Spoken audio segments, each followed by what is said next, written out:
début, j'ai commencé sur YouTube pendant les vacances. Vacances où je n'avais pas de boulot, je cherchais un job. Puis j'ai eu une illumination de Dieu, je recommence la même vanne, mais bon, une illumination de Dieu et en fait je me suis dit ça pourrait être marrant de faire des vidéos sur des films. J'ai commencé avec Maman j'ai raté l'avion. Au départ je choisissais mes films par feeling, genre Maman j'ai raté l'avion, j'étais tombé dessus par hasard, je trouvais ça marrant. Très vite, je me suis axé sur des films qui intéressaient les gens. Finalement, on tombe assez vite sur des blockbusters ou des films qui ont super bien marché ou qui sont hyper connus. Donc c'est un peu ce créneau-là, c'est plutôt les films qui sont soit de tendance ou qu'on me demande en fait. Maintenant, c'est surtout ça en fait, c'est quand on me demande un film un certain nombre de fois, au plus tu vas me le demander, au plus je vais le monter dans la liste et puis il va finir par péter quoi. Donc ça marche comme ça, plutôt comme ça. C'est étalé sur 2 semaines, voilà, on va y arriver. C'est étalé sur 2 semaines parce que bon, je bosse, hein, pour le moment je bosse. Faut se dire que dès que j'ai fini le taf, que j'arrive chez moi, je me lance dans la vidéo, tu vois. En fait sur 2 semaines, on va dire la première semaine je regarde le film, je prends ce qu'il y a bien à prendre et puis je fais le scénario. Le samedi qui arrive, je tourne.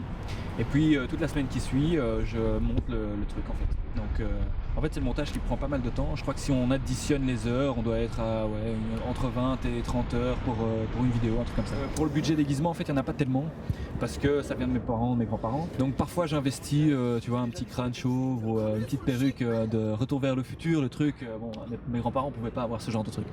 Donc ça fallait l'investir. Donc il y a pas un très gros budget là-dedans. Non. Bah ouais, ça implique des sacrifices. C'est une gestion compliquée en fait, hein, parce que tu dois pouvoir gérer ton taf, tu dois pouvoir gérer ton côté social avec tes potes, etc. Donc d'office, bah tu peux pas les suivre quand ils sortent à gauche à droite. Donc ouais, bah voilà, je dois tourner ou je dois faire le montage ou ci ou ça. Donc pour ça, c'est un peu compliqué. Côté social, etc. Parfois c'est chaud à balancer. Bah célébrité, bon déjà encore c'est un grand mot parce que voilà.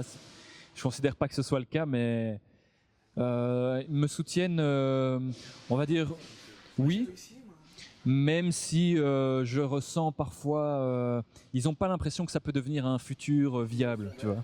Bon, je sens quand même que quand je leur en parle, pas à tous, mais il y a quand même ce côté, c'est cool, mais qu'est-ce que tu vas faire après, tu vois. Ils n'ont pas l'impression que c'est réalisable d'en vivre, tu vois, donc c'est un peu aussi mon but de démontrer ça, tu vois, pas d'une, c'est pas revanchard ça, mais quand même je me dis il faut que j'y arrive, ne serait-ce que pour montrer que c'est possible, tu vois.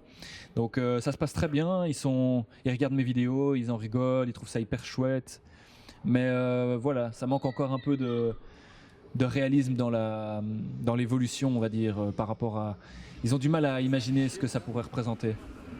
Forcément celles du style Harry Potter, des vidéos hyper connues, c'est celles qui ont le plus de vues. Il y a eu La Reine des Neiges aussi, La Reine des Neiges qui a bien marché je pense aussi avec la chanson de base était tellement est passée tellement en boucle que en faire une parodie qui matchait bien avec l'original, ça, je pense que ça a joué aussi, donc ça faisait partie des vidéos stars on va dire. Mais sinon on voit très vite par exemple les vidéos style d'annonce ou pré-annonce d'un truc, ça intéresse moins les gens parce qu'en fait dès qu'ils voient que c'est pas le format habituel, déjà tu peux être certain qu'il y a un tiers qui cliquera pas sur la vidéo, même si c'est marrant.